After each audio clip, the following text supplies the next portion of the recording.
My mother-in-law wanted her daughter to wear white at my wedding to prevent her from crying over what she lost by opening her legs, but at the fake wedding we sent her to, she can wear whatever she wants. I never had grand ambitions for my wedding. I always envisioned it as simple and intimate. Nothing exaggerated, just the people I most wanted there. And that was it. My mother-in-law, I believe, wouldn't be one of them. My future mother-in-law, once we make it official and sign the adoption papers, is a real headache. Though if you're a woman and know what breast or ovarian pain feels like, you might see her as that. Let's just say the woman has a gift for theatricality and a tendency to impose her own agenda in the most ridiculous ways possible. An agenda that you don't share because you're a normal person. I've known her for almost 6 years, and since then I've known exactly what kind of mother-in-law we're talking about. She's the type who doesn't openly treat you badly, but loves to find small ways to belittle. She does it with everyone, but also with me.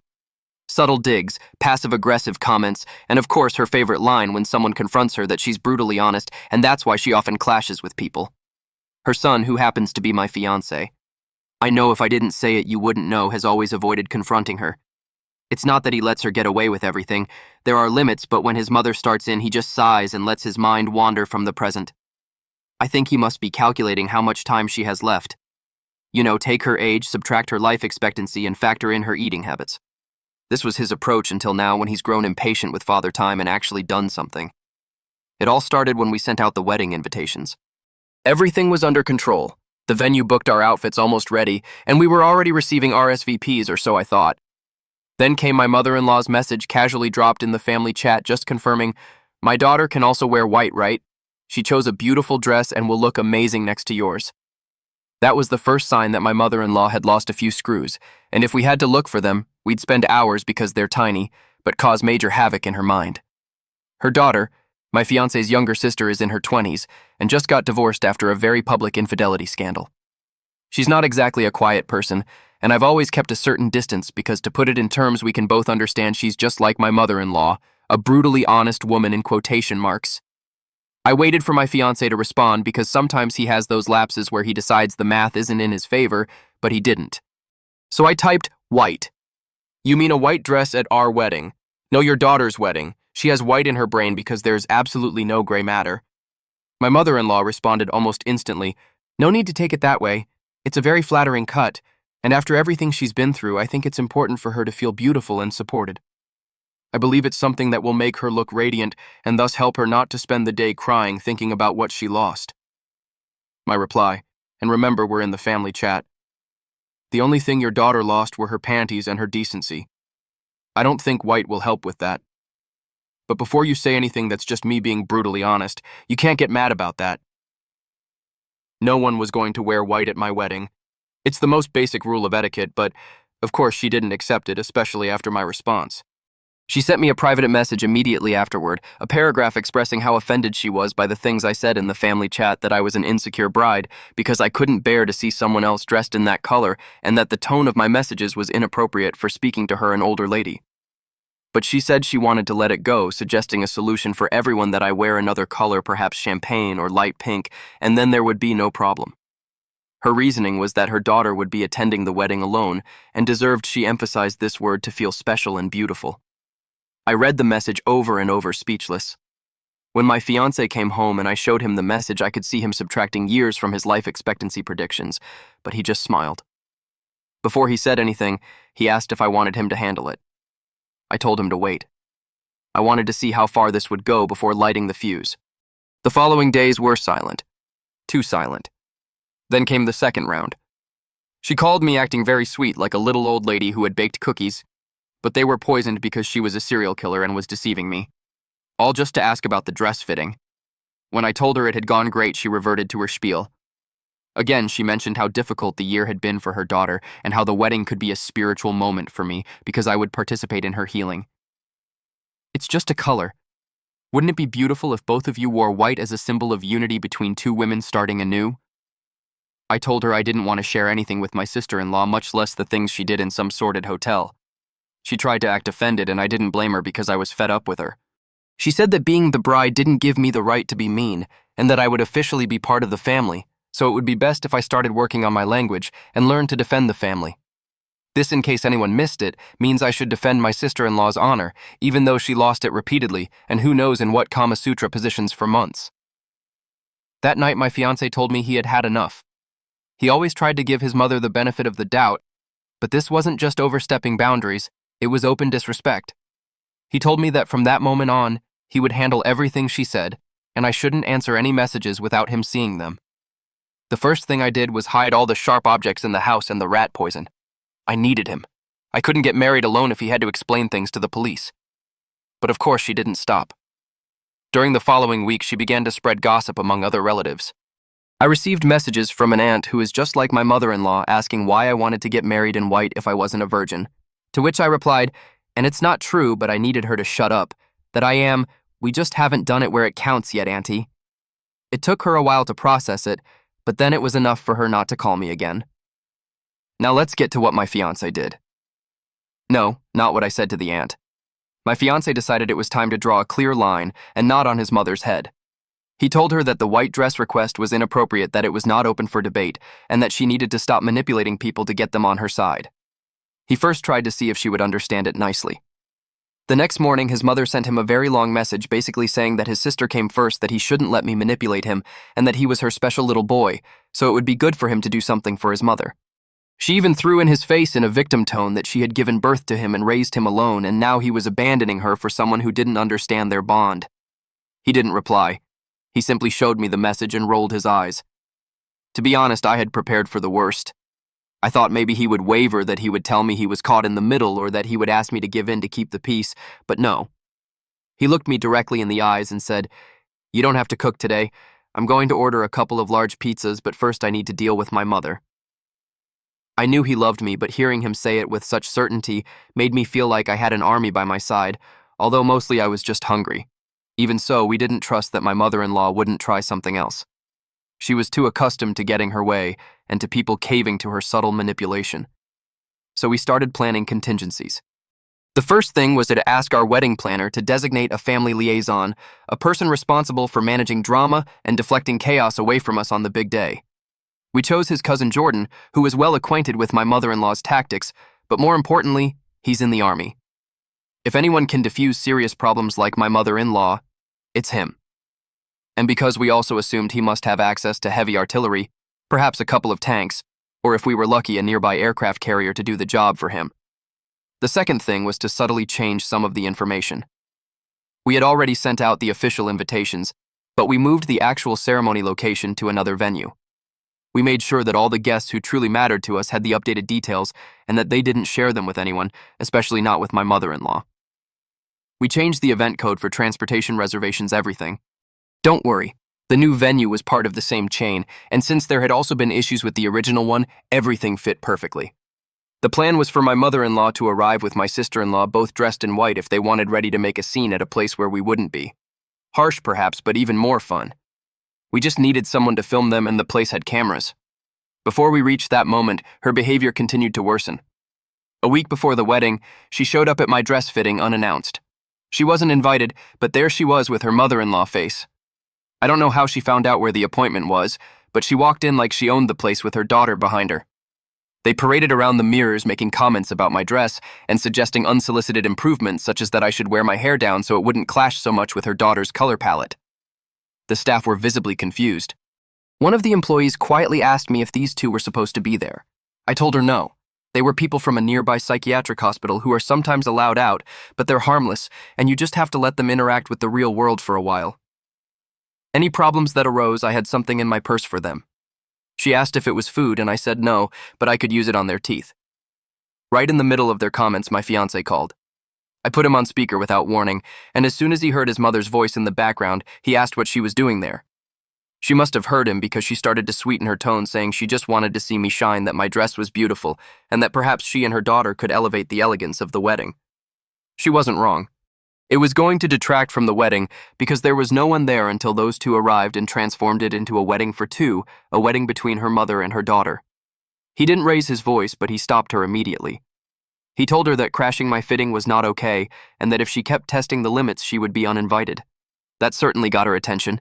She made a dramatic exit, muttering that I was the wrong bride and that he used to be a sweet and respectful son. I gestured to the person who asked me about them, so she understood they were going back where they belonged. By the time the wedding week arrived, we had everything ready. Everything was in place. My fiancé even gave the groomsmen an inside joke for the day, a keyword in case my mother-in-law discovered the true location. The code word was unhinged mother, because if she appeared dressed in white, someone had to distract her long enough for security to act. And boy, would she be distracted when she heard someone shout, "The unhinged mother has arrived." And the best part, my mother-in-law still thought she was winning. She told one of her uncles that she planned to enter the venue with her daughter right behind the bride so people would see them in white, because now both of them were going to arrive dressed that way. She had no idea what we had planned, and the next morning she was about to find out in the most unforgettable way possible. The morning of our wedding dawned clear and warm with no signs of rain, no signs of disaster, which, to be honest, was one of my fears besides my mother-in-law and sister-in-law. Everything felt calm for the first time, which was almost unsettling after the chaos that had brought us here. I remember waking up to a text message from my fiancé, just 3 words, "We got this, honey." No matter what his mother tried, no matter what dress they appeared in or what spectacle they staged, it wouldn't matter because she wouldn't even be in the right place. Our real ceremony was held at a beautiful vineyard about 20 minutes from the location listed on the original invitations. The previous venue wasn't a vineyard, but I loved the idea. My fiancé had made sure that only the people who were supposed to be there had the real address. Anyone not on the updated list, including his mother and sister, would go directly to a country club that had no idea they would show up. And yes, we confirmed this with the venue staff. Our guests started arriving mid-morning. Everyone was aware of the plan by then, especially after witnessing the previous drama.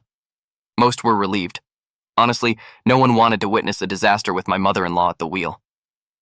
Meanwhile, across town, she was preparing for her moment. We later learned from a relative who tipped us off that she had planned an elegantly late arrival at the original venue. Her plan was to capture all eyes and make a show of supporting the bride while ensuring everyone saw their coordinated outfits. When they arrived at the country club parking lot, they were confused not to see a single person or staff. At first, my mother-in-law assumed we were running late. She waited 30 minutes in a long white lace dress and matching fascinator standing in the sun next to her daughter, sweating angry and demanding to know when the ceremony would begin. How do I know? We saw the recordings that the staff kindly provided us a hilarious wedding gift. She finally marched into the reception to demand answers. What did she get? Blank stares. No one had any record of a wedding there. A staff member kindly suggested that perhaps she was in the wrong place and should check the invitation. That's when it clicked for her. She was in the wrong place and not by accident. She exploded. She screamed, cried, and accused the staff of lying to her. She called her son, now my husband, about 12 times in a row. He didn't answer a single one because at that moment we were already walking down the aisle at the real venue and his phone, of course, was nowhere near him. It's hard to explain how surreal it was to be in the middle of that peaceful and beautiful ceremony, exchanging our vows under the warm sun, surrounded by people who truly loved and supported us, knowing that the person who had caused us the most stress throughout the engagement was miles away, screaming like a hippopotamus whose tail had been stepped on. But there was so much distance that from our location, we heard nothing. But the best part of the day wasn't even the ceremony. It was the moment during the reception when Jordan, our cousin and anti-mother-in-law defense coordinator, pulled us aside with his phone. He had received a forwarded voicemail from my husband's cousin who chose to attend our real venue and leave the mother-in-law behind. Apparently, my mother-in-law had asked her for the address, didn't get it, and ended up sending her a message that was actually intended for us. It began with her trying to sound calm, though her breathing was agitated, asking with clenched teeth if there had been a last-minute change of venue that we forgot to mention. Then it escalated to indignation, accusing us of having humiliated her with the family, with the venue staff, and with her own daughter. It ended with, "Someday you'll regret it when you realize you've burned bridges you won't be able to rebuild." My husband just smiled. That night, she made one last attempt to save face. She posted a photo on Facebook. "I couldn't be prouder of my son and his lovely wife. I wish them all the happiness on this very special day." And the comments were filled with distant relatives saying, "How beautiful. Too bad we couldn't be there." But things got worse the next day when all the photos started circulating online, and people noticed that she curiously didn't appear in any of them. And when someone asked her directly, she said she had decided not to attend due to an important family conflict. What I guess that's another way of saying they tricked me. So that's my revenge against my big-mouthed mother-in-law. I suppose I should expect reprisals, but for now, I'm enjoying newlywed life. Update 1. For 2 glorious weeks after the wedding, we heard nothing from her. It was even strange. I almost expected to wake up the next morning with my mother-in-law wielding a knife near my face or beside a pit she was digging, planning to bury me. But there was nothing, just peace, silence, and a bunch of beautiful photos from the best day of my life. Then, as if on an internal clock, she broke the silence. She didn't contact us directly, of course. She was offended. Instead, she started posting nonsense about how she supported her daughter, who was the most important thing in her life, and that she would always be there for her. At first, we ignored it. We had no interest whatsoever in starting our marriage with multi-post Facebook drama. We were still enjoying the honeymoon phase, unpacking cards and gifts, laughing at the videos of my mother-in-law waiting at the wrong place, but she couldn't let it go. She contacted someone in the family, someone who was at our wedding, and apparently asked if we really meant to send her to the wrong place, or if it had all been a tragic misunderstanding. No, ma'am, there was nothing tragic about it. We wanted to send her there because the dog euthanasia place was closed that weekend. When this person didn't respond, she upped the ante. She wrote directly to my husband. I watched him read the message with a neutral expression and then silently hand it to me. It read, "You have outdone yourself in humiliating me and your sister, who should be defended by you. You didn't do it in her divorce, and you're not doing it now. You are not a good son, and you are not a good brother. I am heartbroken because I knew this marriage would turn you into an insensitive being without love for the most important people in your life." We didn't respond at that moment. We let the message marinate a bit. My husband wasn't finished, so he replied with a single message. "Mother, I'm sorry we forgot to tell you about the change of plans. With all the wedding stress, we were a bit overwhelmed and forgot to tell you things. I hope you can forgive us and find forgiveness in your heart, that one you have somewhere in your body, and don't use too much, just like your brain. I believe this marriage is a time for changes and evolution, so dust off those things and put them to some use before they atrophy." She didn't respond to that. She didn't dust them off, but a few hours later she posted something on Facebook. "My son is a monster, and it's all the fault of that witch of a wife he has who has filled his head. It has even come to my ears through my sister, one of the people I trust most, about the horrible things they do, and I can't believe it." Classic entitled and quite gullible person. She believed the fake wedding location, and she also believed what I told my husband's aunt, so she wouldn't bother us anymore. At the exact same time, among the photos of our wedding that we decided to share on our social media so other people could see them, the video of my mother-in-law waiting at the wrong place also accidentally slipped in, along with her yelling at the staff, and also accidentally published with some explanations of what people were seeing. It was all a terrible mistake. Every word was a mistake, as we wanted to write something different, but the autocorrect wrote the exact explanation of what was happening with my mother-in-law. These phones these days are dangerous, less and less intelligent.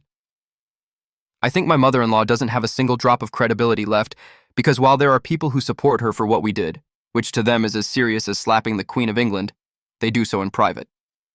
No one wants to be associated with the radioactive disaster that is my mother-in-law. Even my sister-in-law, who hasn't said much but has followed my mother-in-law's foolishness, I think she must be a little bit ashamed of her. It's like when your mom embarrassed you in front of your friends, but this is on a nuclear level.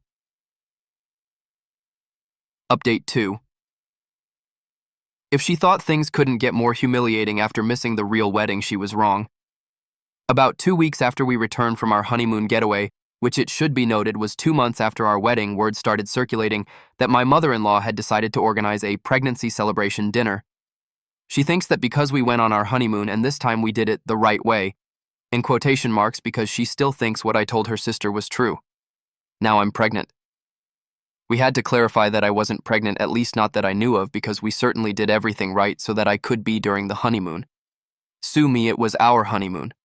We want to have children, and everything there is set up for making sweet, sweet love, aphrodisiac food, no mother-in-law, exotic dances, romantic rooms, and a paradisiacal location.